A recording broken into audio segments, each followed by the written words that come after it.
committee members to take their seats. Bill introductions. Bill introductions from committee members. Seeing none, bill introductions from the audience. Chair recognizes Representative Croft.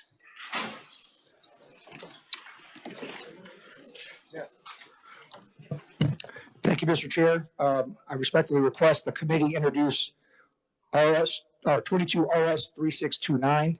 3629. 3629. Yes, sir. It's the State House legislative map. Thank you. Representative Clayton. Thank you. Representative. Good morning. I hope you had a good weekend. I would like to have a CSV export of that map emailed to me, please.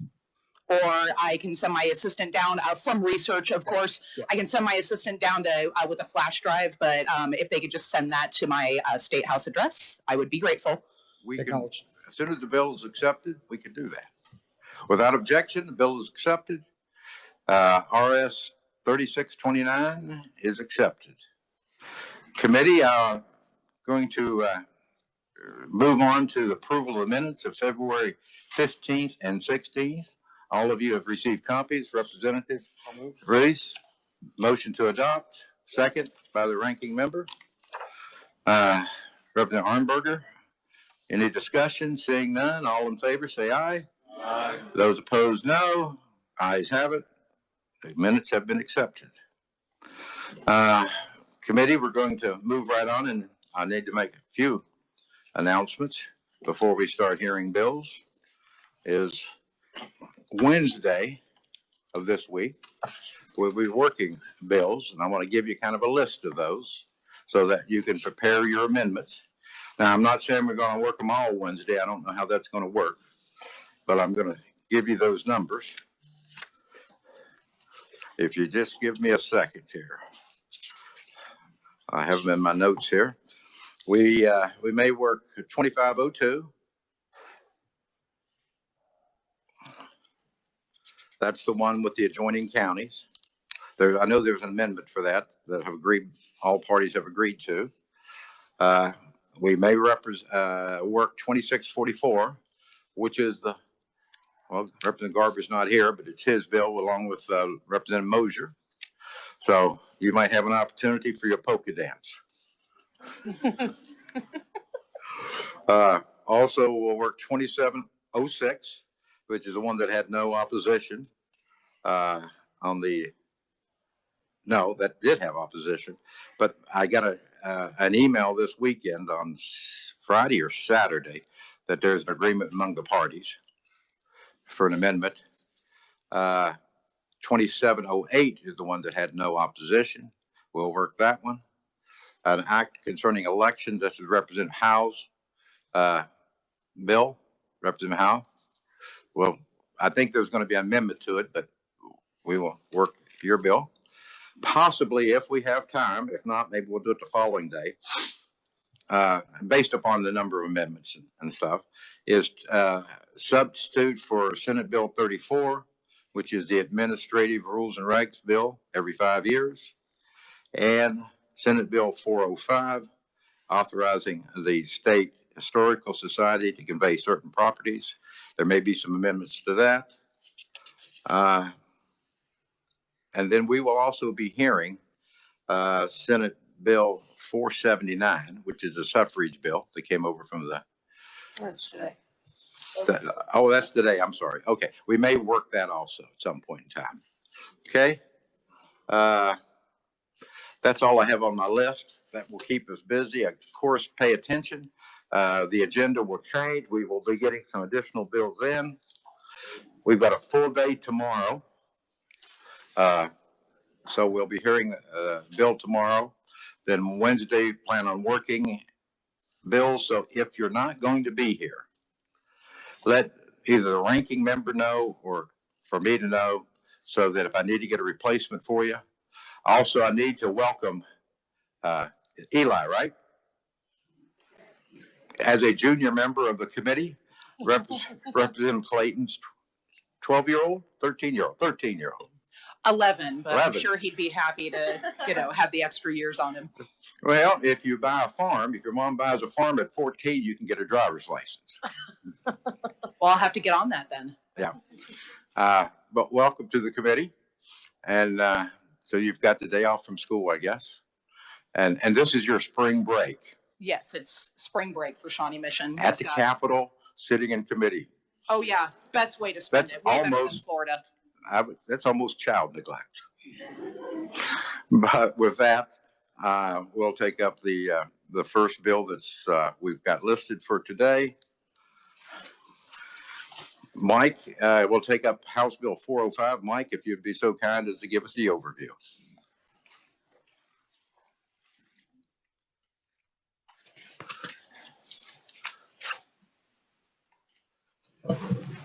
Mr. Chairman, members of the committee, this bill deals with the disposition of certain property in Johnson County. It provides that the State Historical Society, on behalf of the state of Kansas, is authorized to convey to the Shawnee tribe certain land in Johnson County, about half an acre. It's in a residential area. You'll hear about the details here from the conferees. The Shawnee tribe agrees to pay all costs related to the conveyance and grant the Historical Society a preservation easement that will reflect the current federal preservation laws regarding properties listed in the National Register of Historic Places. I believe this is a cemetery burial place, but anyway, you will hear more. Thank you. Questions of the revisor? If you recall, folks, we did a bill very similar to this last year, involving Representative Epley's district, if I recall correctly. Thank you, Mike. No questions. We'll move right along. List of proponents. Again, because we're doing two bills today, I need to kind of limit people's time. So all the conferees will be limited to 3 minutes. Of course, we never limit your written testimony. First up would be Representative Stephanie Byers. Representative, good morning and welcome to Fed and State. Good morning, Chairman Barker and committee. The keepers of the flame of the Chickasaw Nation tell us that before our removal, before the 1830s, when our tribe still lived in Mississippi and in other areas, that our burial practice were to take our loved ones, place them in their houses, small houses, and set fire to them, forever joining their spirits with the sacred flame. We're also told that after removal, those practices changed. They became more of what we might refer to as a Christian burial, with one exception, in that when you find a Chickasaw cemetery and other southeastern tribes, you'll notice there'll be a small structure, a house built above it, representative of that. These sacred burials are now scattered amongst Mississippi and Oklahoma. We believe that our ancestors are ever present about us. I know that Akoyetle Ishmanobi and Minerva Maytubby were forced from their home in Mississippi and started a new life in Oklahoma, that they brought the practices of our Turtle Clan with them. Where they lay in rest now has been lost to history. If I knew where the land that has been taking care of them for over a century and a half, if I knew where it was, I would honor them by taking care of that land that's been taking care of them. Their granddaughter, my great-grandmother, Nancy Brown Byers, I never knew, but I know that she, her parents, and her grandparents danced prayers around the sacred fires for my grandfather, my father, me, my sons, and my grandchildren. This is our way.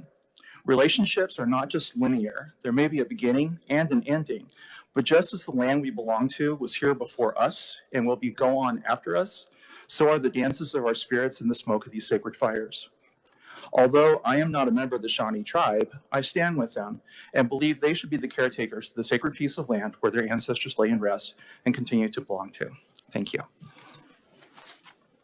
Thank you, and we'll take questions at the end of the conferees. Next up is Representative Cindy Nabor.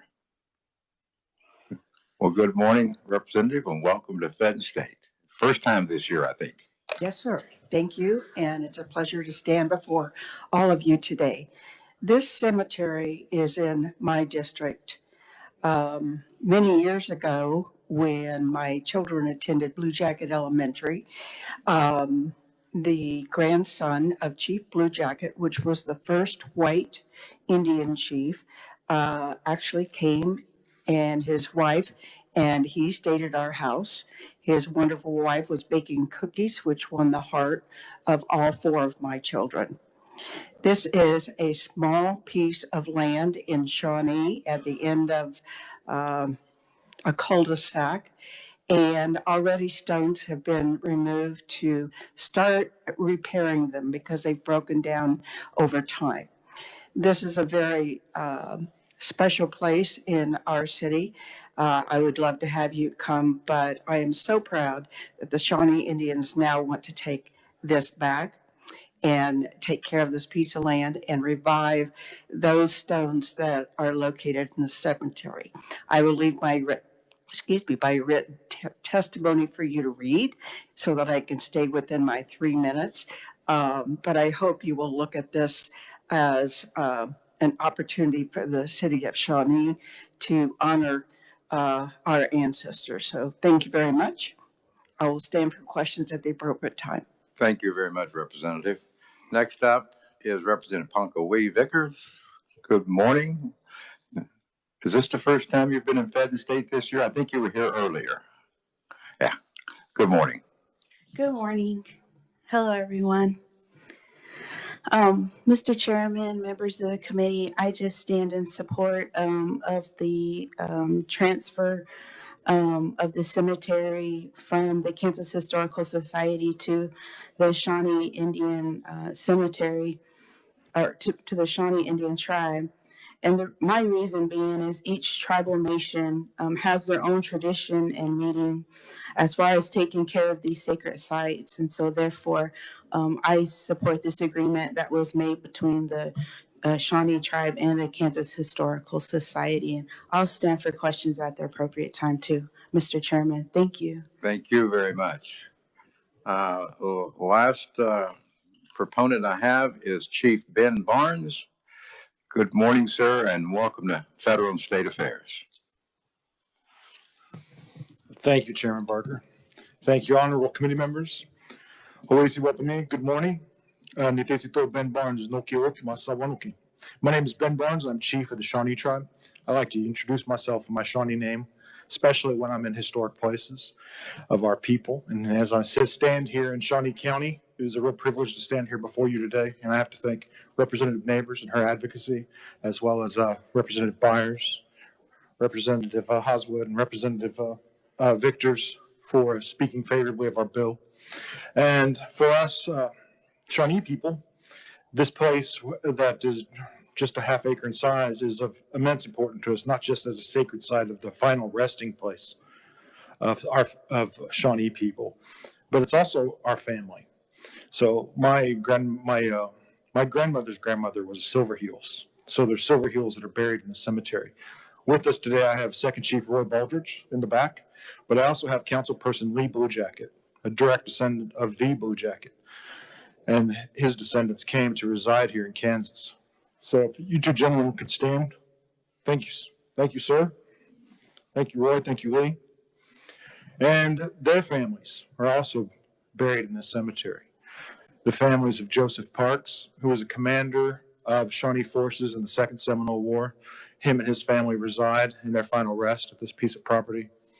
And it would be a great privilege to become the caretakers of this property for the state of Kansas, as well for Shawnee people. But perhaps more importantly, it's also our duty, our sacred duty, because these are our families.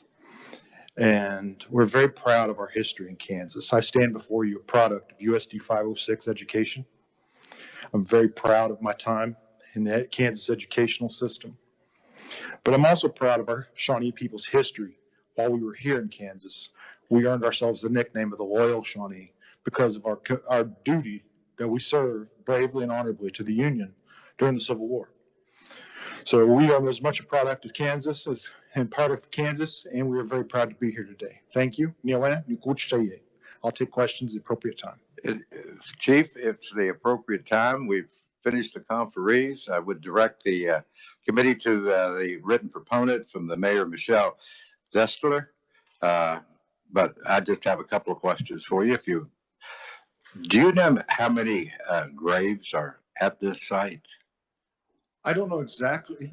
Thank you for the question. I'm not quite certain how many graves are there exactly because there's been subsidence and also some vandalism of headstones over the last 150 or so years, because some of these bodies were buried prior to the Civil War. So some of those headstones are long since missing. One of the things we hope to do is to do a historic analysis of the land and try to see if there's any documentation of services that were held at this site and who may be buried where. So that we can, some of the sites we do know, the markers are still substantial enough that they still stand. So we might be able to infer who is buried next to whom. My guess is there's about 30 or so bodies perhaps buried at the site, but we won't know until we do some archaeological work that is non-invasive, that uses like ground penetrating radar to look for soil disturbances. And we won't know until that work is done. Okay. I have one other question. Or Yes, sir. got a couple, but I'll hold off and let the committee ask. How have the Historical Society, they're willing to transfer this land?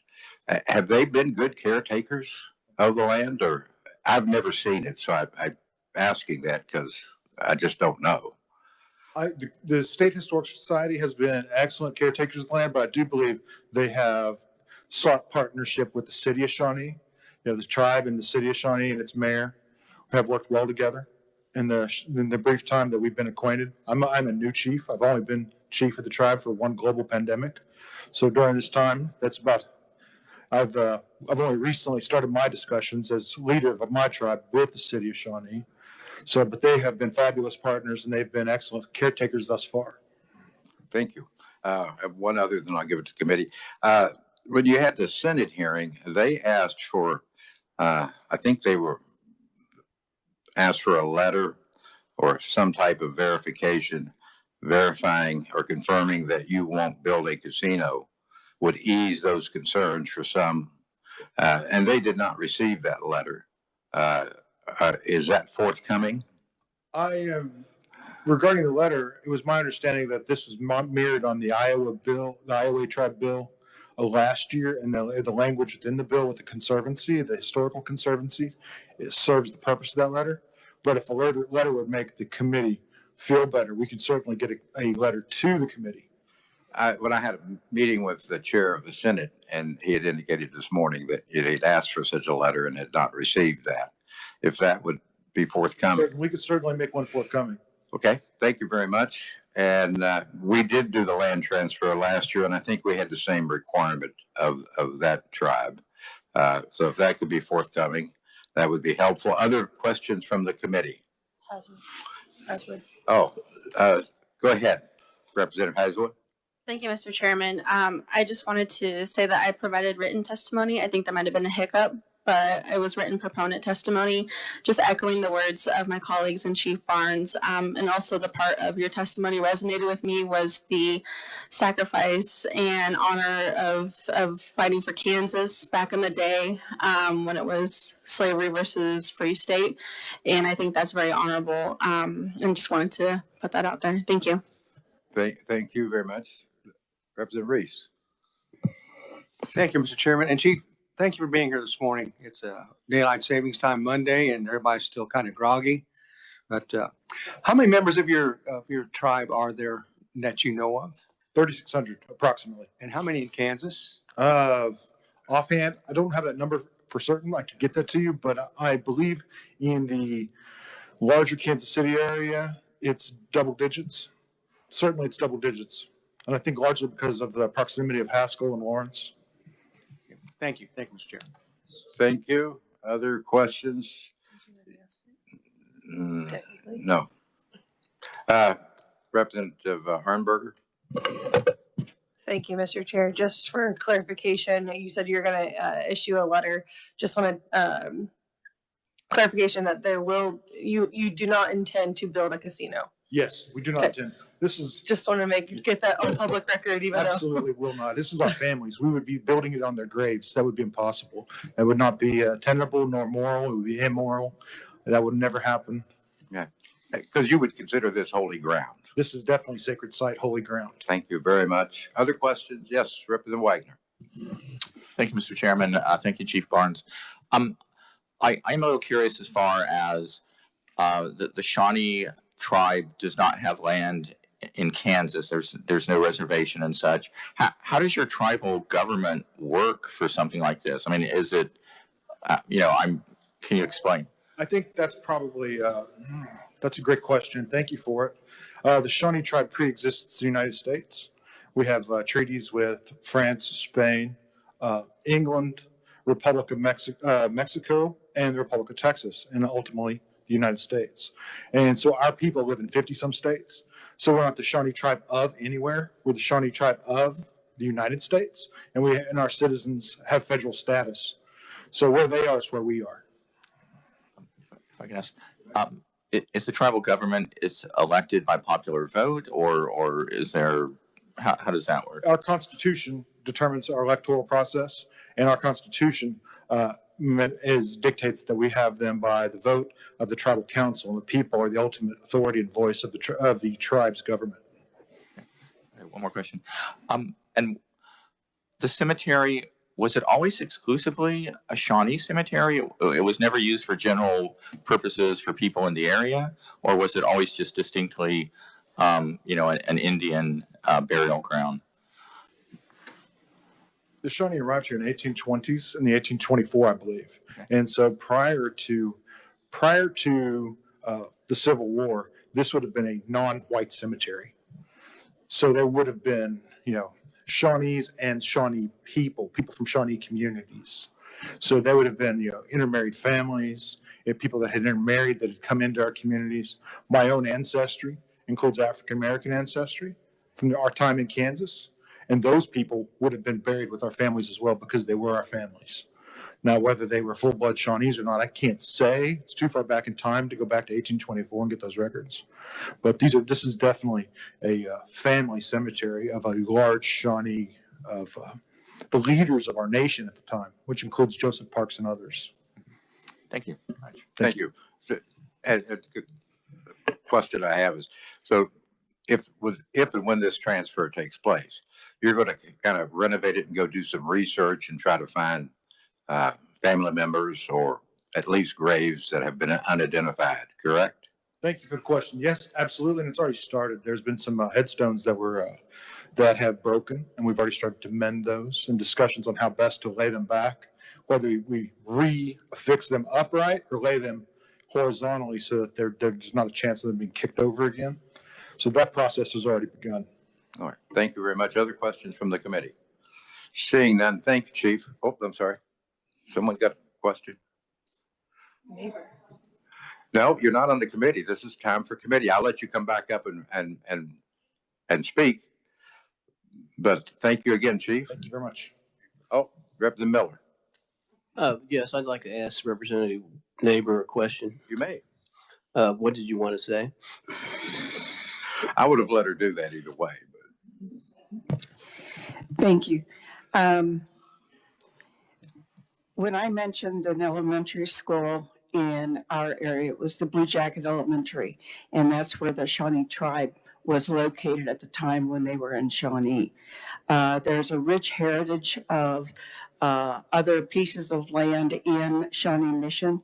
The other thing is the Shawnee Indians had the Shawnee Mission Indian school in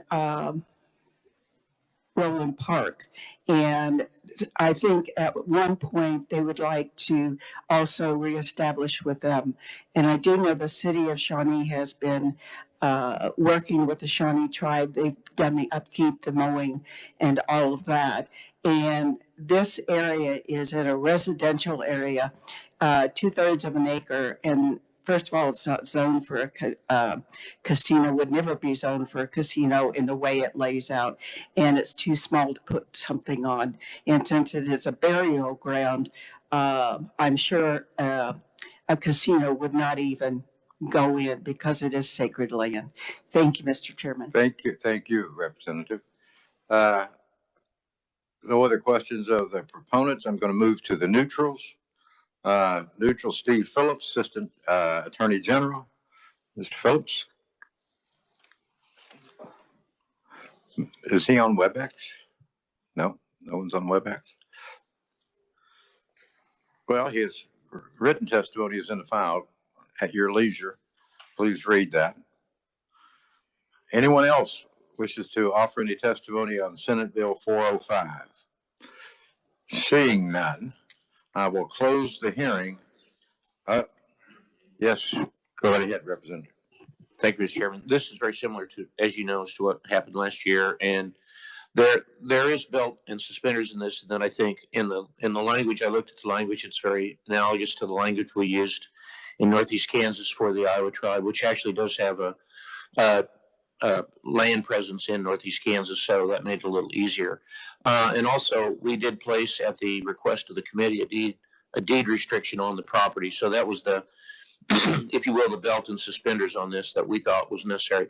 I don't recall a letter being actuated, but if that's permissible with these folks, then you'd have belt, suspenders, and I don't know, another belt, I guess. So, and it is only a half acre of land, and we had 9.5 acres of land with some graves on it. So I see a lot of analogies here, and I have pretty good comfort with this, but we should all read the neutral testimony because there are some concerns raised there. Thank you. I agree, and I had several questions for the Assistant Attorney General because he has to sign off on that deed transfer, and so I'll read his testimony, and I may be in contact with him. If I am, anything that he gives me, I will get out to committee. With that, anything further on Senate Bill 405? Seeing none, we will close the hearing on Senate Bill 405. Committee, I will open the hearing on Senate Bill 479. With that, I'll turn to the reviser.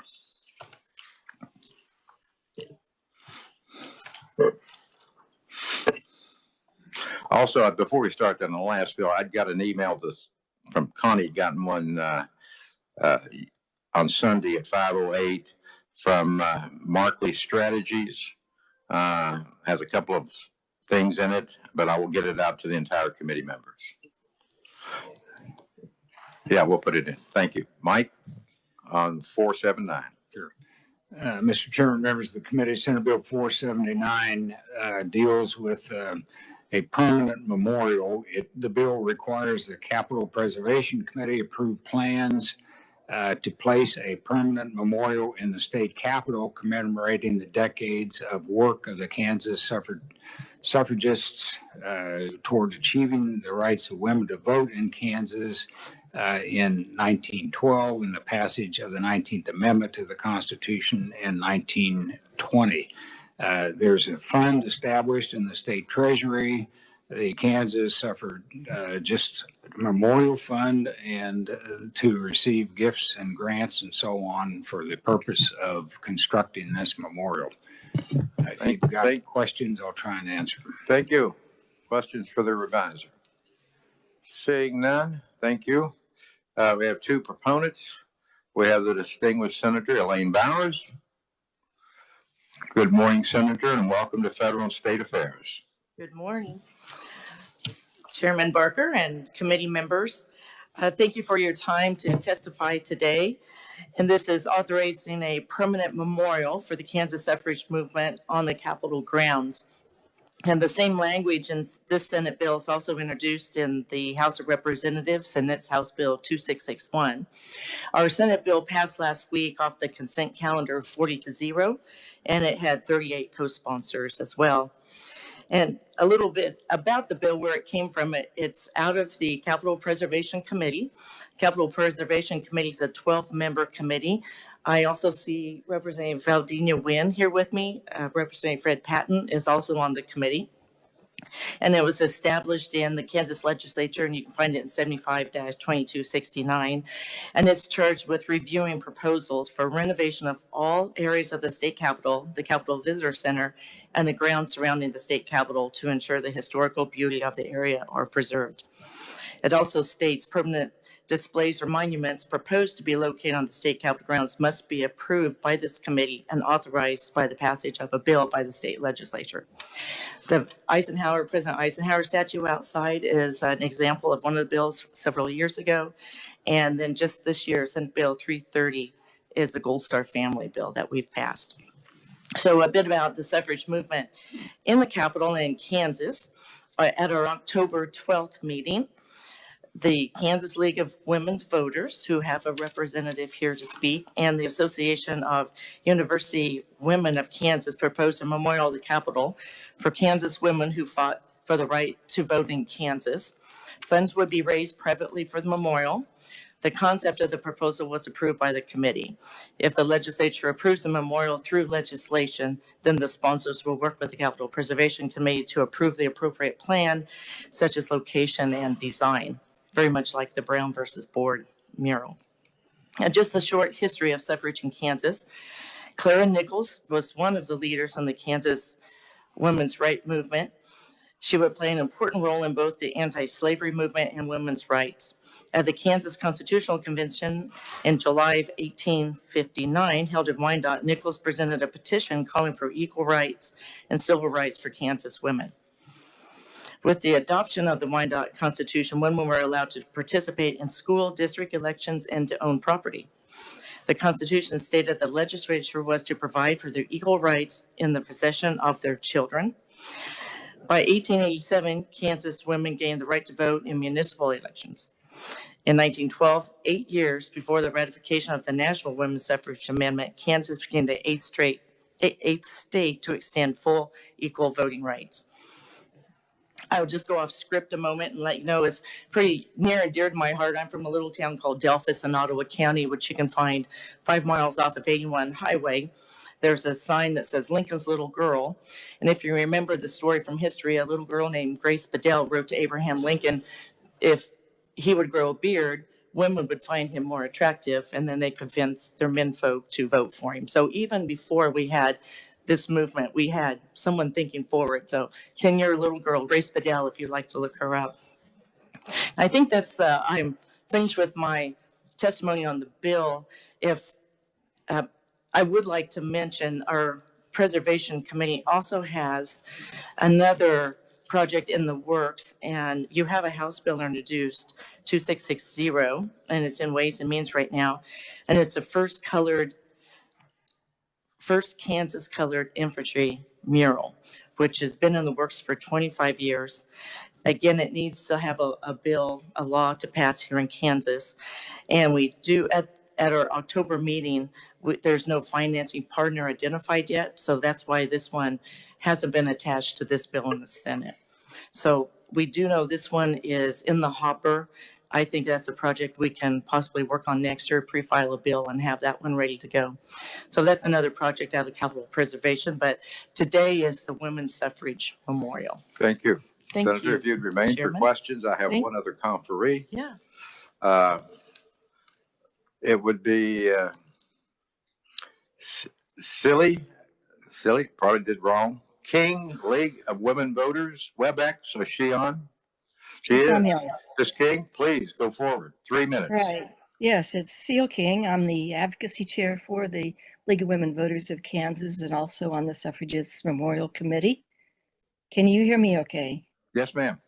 Okay. So this project starts from our work with celebrating the Centennial and 19th Amendment. We had a committee going. It was a 4-year committee getting ready for and following through on the different components of celebrating the 19th Amendment. You might remember that we had a traveling exhibit that was in the rotunda for a week in 2020. It was 7 panels, 7 feet high, 21 feet in total long, that talked about the history of the suffragists and women's rights in Kansas, and mentioned a number of people, both in the past and in the present. This memorial would be to those in the past, and they would be limited to Kansas women, which we find information about from across the state, from the west to the east and north to the south. So when our committee was finishing up with the various components, the traveling exhibit and being at the state fair and working for voting rights, we found that we had $34,000 left from our donors that were for the suffragists work. And we asked one of our major donors, and he agreed that putting this money towards memorial for the suffragists in the State House was an excellent idea. So we prepared our program and met with the Capital Preservation Committee there in October, and they gave us the go-ahead to work on this and that they would support a bill. So that's where we are, and that's why we're here, and I'm happy to answer any questions. Thank you. I do have a question of Senator Bowers. I understand the commission that you're on, and they were proposing this. Have they got a cost? And I know there's no public funds; it's all private donations. It's all private funds. And was there opposition? Is that what you Right. had mentioned? No opposition in the Senate Committee on Fed and State. Okay. And what's the amount, the cost, do you think this memorial will cost? Well, if I understand and seal, and perhaps I would like to introduce, I forgot to do this, this is my fault. Jenny Chin is the Executive Director of the Kansas Historical Society since 2004, by the way. She's with us at the audience as well and has a lot of history with this too that might be able to answer some questions here. And then also two representatives from the League of Women Voters, Vicki Arnett and Susan Quinn, are with us as well, as long as Seal. And as I understand it, and Seal might be able to correct me, I think they have a starting point of $35,000. And they may need to raise more than that depending on what design that they choose and what we approve. Yeah, thank you. Questions from the conferees? Yes, Rep. Nauenberger. Thank you, Mr. Chair. My question is for you, Senator. I just want to make sure I understand this correctly. So we pass the bill, and then after it's passed, then you guys come up with a design or what the plan is. So it could be inside, outside, a mural, so forth. Yes, it could be a mural. It could be a monument like the Gold Star that is proposed. We don't know exactly where yet, but they'll come back with the plan, and then we'll work as a committee to, very much like the Brown mural where we looked at the artists after the quotes and the pictures came in. So we don't know exactly where yet. So with a starting point of 35,000, if that's already being that's already there. Does the committee basically take, this is how much money there is, and then this is what we can get for it? Or could it cost maybe $100,000 and you have to fundraise and that'll take a couple more years? And that's up to the League of Women Voters who are raising these funds and then putting it in that treasury as well. They'll pretty much have a mind of what they want with the funds that they've raised. And then we will just approve and depending where. I thought it was exciting to talk about a memorial inside the building because I was typically thinking outside like the Eisenhower statue.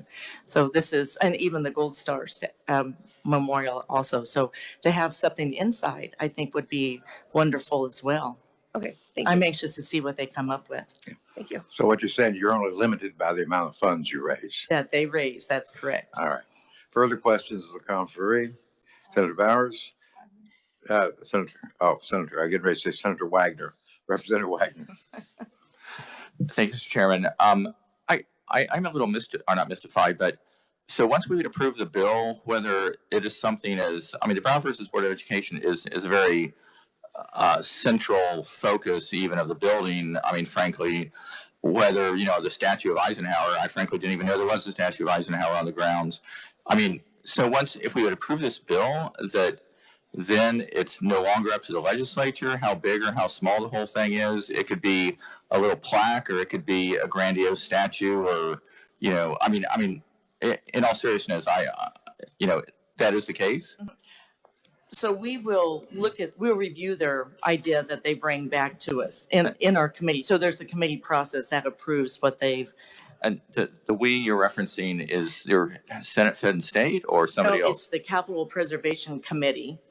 And it's an interim committee that meets only for topics of what happens on the Capitol complex grounds. Is it legislators, or who is it? Yes, it's and Jenny, you might be able to help me with that. We do have legislators. You have Representative Patton, Representative Virginia Wynn, have myself in the Senate, and then there's appointees by the governor and our speaker and the Senate president. So Jenny, could we ask Jenny to fill We can, in if she has blanks the there? composition of the Yes. committee. Hi, Can you state your first and last name, please? Jenny Chin. I'm the chair of the Capital Preservation Committee and the director of the Historical Society. The appointments are all made by as you mentioned, the governor or the leadership of the legislature, with the exception of 3 of us that are appointed because of our positions in the state. It would be myself, Frank Burns is on it right now. Frank from the Department of Administration, and then the director of the creative arts industry at Commerce. Otherwise, they're all appointed by the legislators, so they're legislators. The vast majority are legislators, but some are legislative staff. Is that helpful? Thank you very much for clarifying that. No further questions?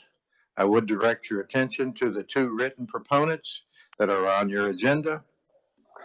Any questions from committee? There is no opponents listed. Seeing none, Senator, I know you are busy, so I'll let you go back to work. Thank you. And thank you for coming today.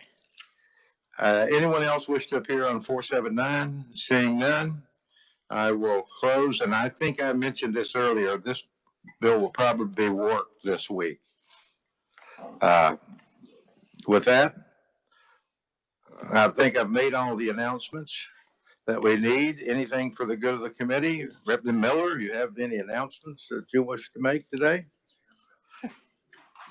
Somebody, my ranking member, something about your haircut.